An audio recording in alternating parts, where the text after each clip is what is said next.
کہ ان کا آخرت میں کوئی حصہ نہیں ہوگا۔ یہ کون لوگ ہیں؟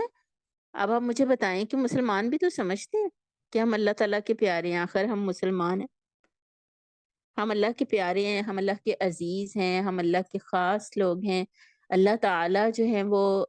آخر ہمیں بخش دیں گے۔ اور اس گمان پہ وہ دنیا میں کیسے کام کر رہے ہیں نا، تو پہلا نقصان کیا ہوگا؟ لا خلاق لهم، اسے ضرورت ہے کہ اللہ تعالیٰ اس کی بات سن لیں۔ وہ انسان جو ہے وہ قیامت کی سختیوں میں گھرا پڑا ہوگا، لیکن لا یکلمہ اللہ، اللہ ان سے کلام نہیں کرے گا۔ استغفر اللہ، اللہم لا تجعلنا منہم۔ اور تیسری طرح کے لوگ کون ہیں؟ ولا ینظر الیہم یوم القیامت۔ یہ مزید ایک اللہ تعالیٰ کی طرف سے مزید ایک سختی کا مطلب ہے کہ وہ ان کی طرف دیکھے گا بھی نہیں، ولا یزنی، ان کے لیے حصہ بھی کوئی نہیں قیامت میں، اور ان کے لیے اب بہت دکھ دینے والا عذاب ہے۔ کیونکہ دنیا میں اللہ تعالیٰ سب سے زیادہ، دیکھیں کافر تو کھلے کافر ہیں، پکے کافر ہیں، اور مسلمان جو ہیں وہ جو ٹھیک مسلمان ہیں ان سے تو اللہ راضی اور خوش ہے۔ سب سے زیادہ جو دکھ ہے نا وہ یہ والا کردار دیتا ہے مسلمانوں کو، جو اسلام کے نام تو لیتا ہے لیکن عملاً وہ اسلام کو سب سے زیادہ خراب کرتا ہے، سب سے زیادہ بدنام کرتا ہے۔ یہ جو یہودی تھے یہ اپنے زمانے کے وہی والے مسلمان تھے۔ پھر ان کی اگلی خرابی کو اب ہم یہاں سے دیکھتے ہیں کہ وہ ان منہم لفریقن، اور بے شک ان میں سے البتہ ایک گروہ، فریق ایک گروہ، ایک جماعت ایسی ہے، یلوون السنتہم، جو کیا کرتے ہیں، وہ اپنی زبانوں کو مروڑتے ہیں، بالکتابی، کتاب کو پڑھتے ہوئے، لتحسبوہ من الکتابی، تاکہ تم یہ سمجھو، تم گمان کرو کہ یہ الکتاب میں سے ہے، وما ہوا من الکتاب، حالانکہ وہ کتاب میں سے نہیں ہوتا، وَيَقُولُونَ، اور وہ کہتے ہیں، ہوا من عند اللہ، اللہ کی طرف سے ہے، وما ہوا من عند اللہ، اور حالانکہ وہ اللہ کی طرف سے نہیں ہوتا، وَيَقُولُونَ عَلَى اللَّهِ الْكَذِبَ وَهُمْ يَعْلَمُونَ۔ پھر دوبارہ یہ بات کہی ہے، پیچھے بھی گزری تھی، وَيَقُولُونَ عَلَى اللَّهِ الْكَذِبَ وَهُمْ يَعْلَمُونَ، اب یہی بات دوبارہ ہے کہ وَيَقُولُونَ عَلَى اللَّهِ الْكَذِبَ وَهُمْ يَعْلَمُونَ، اور وہ کہتے ہیں اللہ پر جھوٹ حالانکہ وہ جانتے ہوتے ہیں۔ تو اب آپ دیکھیں کہ ان کی مزید ایک خرابی ہے، وہ نام کے مسلمان ہیں، وہ مسلمانوں والے حلیے بنا کے اہل کتاب میں آ بیٹھے ہیں، اہل کتاب میں اب اہل قرآن کو بھی ڈال لینا، تو وہ کیا کرتے ہیں، وہ اپنی زبانوں کو ایسے مروڑ کے قرآن پڑھتے ہیں۔ ابھی آپ آج کے علماء کو دیکھیں کہ وہ گا گا کے کہتے ہیں اللہ فرماتا ہے، اور اللہ کہاں فرماتا ہے؟ پورے قرآن میں اللہ نے وہ بات کہیں بھی نہیں کہی ہوتی، تو انسان حیران ہی رہ جاتا ہے کہ اللہ نے یہ بات کہاں کہی ہے۔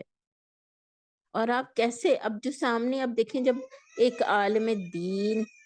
ایک مقرر بیٹھ کے یہ بات کر رہا ہو، تو جو سامنے لوگ بیٹھے ہوتے ہیں وہ بےچارے کیا کریں؟ وہ تو یہی سمجھیں گے کہ یہ کتاب میں سے یہ کہہ رہا، یہ صحیح کہہ رہا ہوگا، یہ کیسے غلط کہہ سکتا ہے؟ اللہ تعالیٰ کہتے ہیں حالانکہ وہ کتاب میں سے نہیں ہوتی وہ بات، کتاب میں تو کہیں وہ کچھ لکھا ہی نہیں ہوا ہوتا، اور وہ اللہ کہتے ہیں کہ یہ جو میں بات کہہ رہا ہوں یہ اللہ کی طرف سے ہے، حالانکہ اللہ کی طرف سے بھی نہیں ہوتی۔ سید ابو الاعلیٰ اس کی شرح میں لکھتے ہیں کہ اس کا مطلب اگرچہ یہ بھی ہو سکتا ہے کہ وہ کتاب الہی کے معنی میں تحریف کرتے ہیں، یا الفاظ کا الٹ پھیر کر کے کچھ سے کچھ مطلب نکالتے ہیں، لیکن اس کا اصل مطلب یہ ہے کہ وہ کتاب کو پڑھتے ہوئے کسی خاص لفظ یا فکرے کو جو ان کے مفاد یا ان کے خود ساختہ عقائد و نظریات پڑھتا ہو، وہ زبان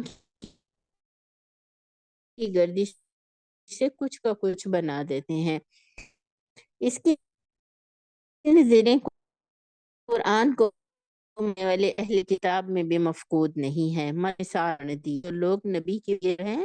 اشرکم میں ہم بتاتے ہیں، اور یہی ہر جگہ قرآن کے اندر ایک قاعدہ اور کلی زبان جاننے بھی اس کو اچھے سے جانتے ہوں گے کہ ان واقعہ نہیں پڑھا گیا بلکہ انما کا مطلب ہے بس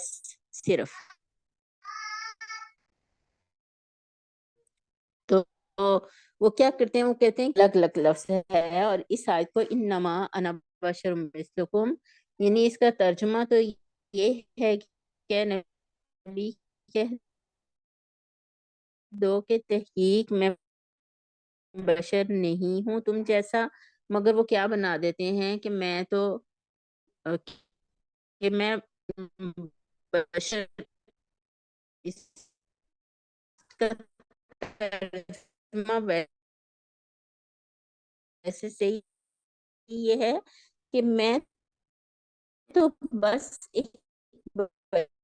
بشر ہوں تم جیسا. لیکن جب وہ اللہ تعالیٰ کے ہاں امام انبیاء کا سیردار کی وجہ سے ہی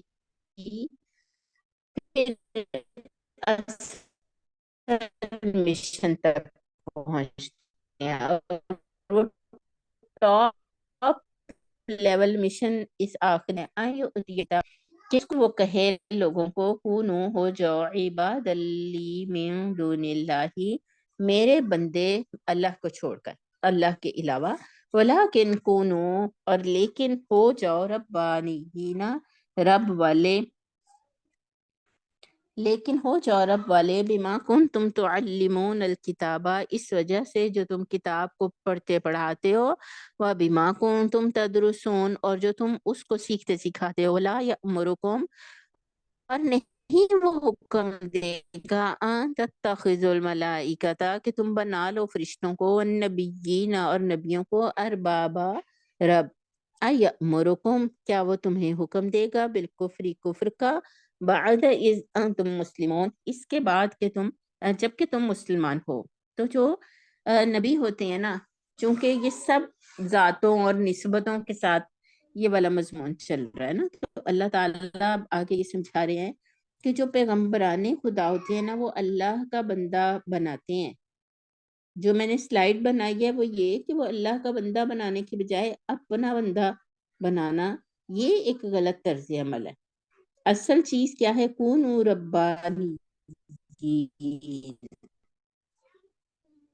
تو پیغمبر جو تھے سارے وہ کیا کرتے تھے، وہ کہتے تھے کونوا ربانیین، ہو جاؤ رب والے. اب یہ ایک بہت ہی سمجھنے والی آیت ہے، اور اللہ تعالیٰ نے خود اس طرز عمل کے بارے میں کہا ہے کہ جو تم پڑھتے پڑھاتے ہو، جس کتاب کو تم پڑھتے پڑھاتے ہو، جس کا تم درس دیتے دلاتے ہو، اس کتاب کو پڑھنے پڑھانے کا تقاضا ہی یہی ہے کہ تم یہ کہو کہ اللہ کا بندہ بنے، میرا بندہ نہ بنے، اللہ کا بندہ بنے. یعنی یہودیوں کے ہاں، مولانا نے اس کی شرح میں لکھا ہے کہ یہودیوں کے ہاں جو علماء مذہبی عہدیدار ہوتے تھے اور جن کا کام مذہبی امور میں لوگوں کی رہنمائی کرنا اور عبادات کے قیام اور احکام دین کا اجرا کرنا ہوتا تھا، ان کے لیے لفظ ربانی استعمال کیا جاتا ہے، جیسا کہ خود قرآن میں ارشاد ہوا لولا ینہاہم الربانیون والاحبار عن قولہم الاسم واکلہم السحت، ان کے ربانی اور ان کے علماء ان کو گناہ کی باتیں کرنے اور حرام کے مابین بھی کیا تقاضا ہے، جو ہے رب کا بندہ بنانے کی بجائے اپنا بندہ بنانا. اس کا کیا مطلب ہو سکتا ہے؟ آپ میں سے کوئی بتائے گا تھوڑا سا کہ اس سے کیا مراد ہے؟ آپ علماء کے درمیان دعوت و تبلیغ کا جو انداز ہے نا، اس میں اچھی طرح سے آپ ڈائگنوز کر سکیں گی. آپ کو یہ پتہ چل جائے گا کہ کون سا علماء حق ہیں اور کون علماء سو ہیں، کون برائی کے دراصل عالم دین ہے. کیسے پتہ چلے گا؟ یہ وہ پیمانہ ہے جو اللہ رب العزت نے یہاں پہ ہمیں سکھایا ہے، تو کے طور پر پیش کرتے ہیں. اور ہم اپنے واقعات اور اپنے سے نکل جاتے ہیں، اتر جاتے ہیں کہ خواب ہی اپنے دیکھے ہیں نا، تو وہ خواب ہی جو دیکھا تو بس امت کو کہا کہ ساری امت ہی ہے۔ کسی نے اگر ایک دیکھا خواب دیکھا کہ کشتی ڈوب رہی ہے اور خواب میں اس نے دیکھا کہ اللہ کے رسول آئے ہیں اور اس نے آ کے درود تنجینا اس کو سکھایا، اور اس کی نے جب پڑھا ہے تو اب وہ کشتی جو ہے وہ بعد میں بچ گئی ہے، تو اب وہ اپنے بعد والے آنے والوں کو بس وہ ایسے ہی سکھانا شروع کر دے جیسے جو چیز اللہ کے رسول پہ اتری ہے وہ تو اتنی خاص نہیں ہے، یہ دیکھو میرے پہ کیا اترا، اب اس کو لے کے چلو تو اللہ تمہیں نجات دے دے گا، تمہاری مشکل کو دور کر دے گا۔ اب کیا ہوا، لوگ جو تھے وہ رب والے، اب لیک ہوتا ہے، رسول تو خود اللہ کا نمائندہ ہوتا ہے اور وہ خود ایک مثال ہوتا ہے نا، تو جو جس طرح سے وہ پڑھاتا سکھاتا ہے تو وہ بندوں کو ان کے رب کے ساتھ جوڑتا ہے۔ آپ صلی اللہ علیہ وسلم لوگوں کو یہ کہتے ہوتے تھے کہ میں ایک بشر ہوں، مجھے میری حیثیت سے مت بڑھایا کرو، ہے نا۔ تو آپ صلی اللہ علیہ وسلم لوگوں کے درمیان آپ نے ایسے تمام جو مینرز تھے، لائک اگر آپ باہر سے آتے تھے تو ایک مینر تھا نا، ہمارے ہاں بھی ہے، معلم اگر کلاس کے اندر داخل ہو، معلمہ، تو طالب علم کھڑے ہو جاتے ہیں نا، بڑا کوئی آیا باہر سے، والد آیا کوئی بھی، تو ہمارے معاشرے میں یہ ایک ادب کا ضابطہ اور طریقہ کار ہے کہ ہم کھڑے ہو جاتے ہیں ادب سے، لیکن اللہ کے رسول نے تو نہیں کھڑے ہونے کی اجازت دی۔ آپ آتے تھے، آ کے مجلس میں بیٹھ جاتے تھے، آپ نے کیوں نہیں اس ادب کو اپنے لیے رائج کیا؟ حالانکہ آپ صلی اللہ علیہ وسلم کے ادب کا یہ حال تھا کہ کوئی اگر ذرا سی اونچی آواز سے بھی بول لے آپ کی مجلس میں تو گویا قرآن نے آ کے سورۃ الحجرات میں کہا کہ گویا اس کے تو عمل ہی ضائع ہو جائیں گے، ہے نا۔ تو بولنے کا ادب اتنا ہے، لیکن یہ جو ادب تھا کہ کھڑے ہو جائیں سارے، چونکہ یہ انسانوں کے درمیان ان کے مقام اور مرتبے کو بڑھا دیتا ہے نا۔ ابھی کچھ دن پہلے خاتون آتی ہیں نا وہاں پہ ادارے میں، تو وہ ملنے لگی نا تو ایسے جھک کے انہوں نے اپنا سر جو ہے نا جیسے وہ میرے سینے کے ساتھ لگا دیا، اور وہ ہر دفعہ ایسے ہی ملتی ہیں، تو اس دفعہ میں نے انہیں پکڑ کے سیدھا کیا، تو میں نے انہیں کہا آپ مجھے ایسے کیوں ملتی ہیں؟ تو انہوں نے کہا کہ باجی مجھے نا ایسے سکون سے کا احساس ہوتا ہے، تو میں نے انہیں کہا کہ آپ اپنا فائدہ تو سوچ لیتی ہیں کہ آپ کو ایک سکون کا احساس ہوتا ہے، میں نے کہا مجھے تو آپ مار ہی دیتی ہیں، ہے نا۔ تو اب آپ کے سامنے کوئی آ کے یوں جھکے، آپ کا نفس ہے کیسے تگڑا ہو جائے گا نا، اتنا بڑا سارا ہو جائے گا۔ کوئی دونوں ہاتھ، اب دونوں ہاتھوں سے سلام لینا ہمیں تو نہیں سکھایا گیا، ایک ہی ہاتھ سے سلام لے سے پیدا کر سکتی ہیں کہ آپ گرم جوش انداز میں کہتی ہیں السلام علیکم ورحمۃ اللہ، کیا حال ہے آپ کا، لیکن سلام ایک ہی ہاتھ سے لینے کا وہ ہے کہ آپ ایک ہی ہاتھ، دونوں ہاتھ جب آپ نے پکڑے تو دوسرے فرد کو ایک بڑائی کا احساس ہوا۔ تو نبی صلی اللہ علیہ وآلہ وسلم نے ایسے تمام رسوم و رواج، ایسی تمام معاشرت جس میں کوئی جو ہے وہ اپنے آپ کو بڑا فرد سمجھنے لگ جائے، آپ صلی اللہ کو اللہ کا بندہ بننا سکھایا۔ اب دیکھیں کتاب اللہ کا تقاضا یہ ہے کہ وہ ایسی مولانا نے یہ لکھا ہے کہ ایسی کوئی تعلیم، اپنے حاشیہ نمبر 68 میں، کہ ایسی کوئی تعلیم جو اللہ کے سوا کسی اور کی بندگی اور پرستی سکھاتی ہو اور کسی بندے کو بندگی کی حد سے بڑھ کر خدائی کے مقام پر لے جاتی ہو، ہرگز کسی پیغمبر کی دی ہوئی تعلیم نہیں ہو سکتی۔ جہاں کسی مذہبی کتاب میں یہ چیز نظر آئے، سمجھ لو کہ یہ گمراہ کن لوگوں کی تحریفات کا نتیجہ ہے۔ اور نہ اللہ تعالیٰ کہتے ہیں کہ اللہ نے وَلَا يَأْمُرُكُمْ أَن تَتَّخِذُوا الْمَلَائِكَةَ وَالنَّبِيِّينَ أَرْبَابًا، اور نہ وہ تمہیں یہ حکم دیتی ہے، کون وہ کتاب نہیں حکم دیتی کہ فرشتوں کو اور نبیوں کو اپنا رب بنا لو، اور وہ کیا وہ تمہیں کفر کا حکم دے گی جبکہ تم مسلمان ہو چکے ہو، جبکہ تم اسلام لا چکے ہو۔ وَإِذْ أَخَذَ، اس نے تم سے من کتاب، جو دوں میں تمہیں کتاب، وحکمت، اور ایک حکمت، ثم جاءکم رسول مصدق لما معکم، پھر آئے تمہارے پاس کوئی رسول جو تصدیق کرتا ہو اس کی جو تمہارے پاس ہے، لَتُؤْمِنُنَّ بِهِ،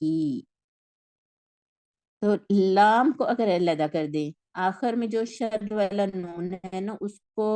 عربی میں کہتے ہیں نون ثقیلہ. تو یہ لام میں تاکید اور نون ثقیلہ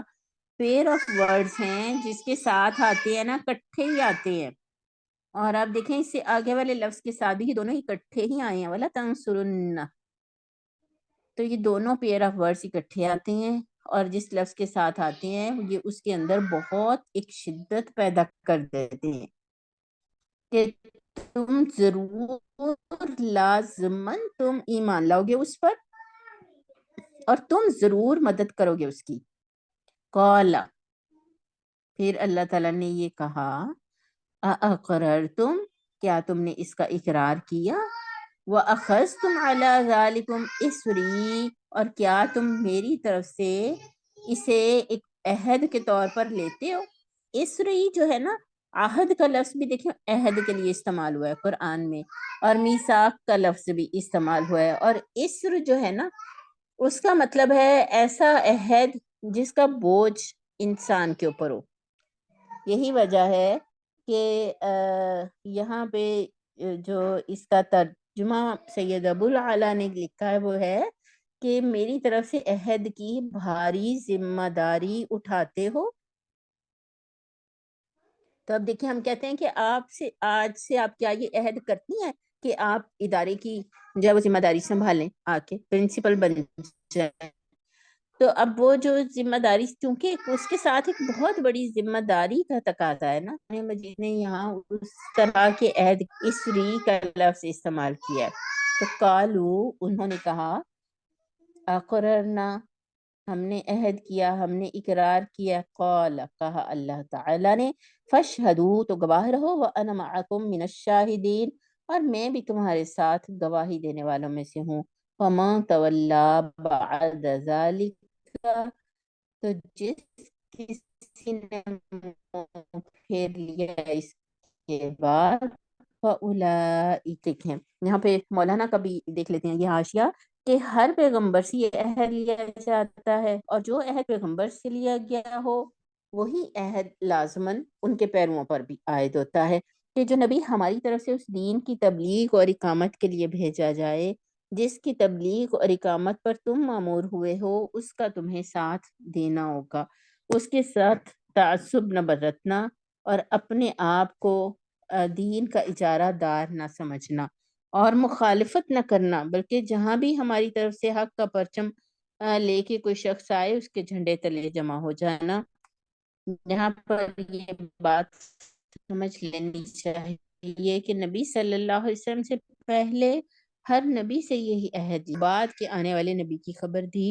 اور اس کا ساتھ دینے کی ہدایت کی، لیکن نہ قرآن میں نہ حدیث میں کسی جگہ سے بھی یہ نہیں پتا چلتا کہ نبی صلی اللہ علیہ وسلم سے بھی یہ عہد لیا گیا ہو.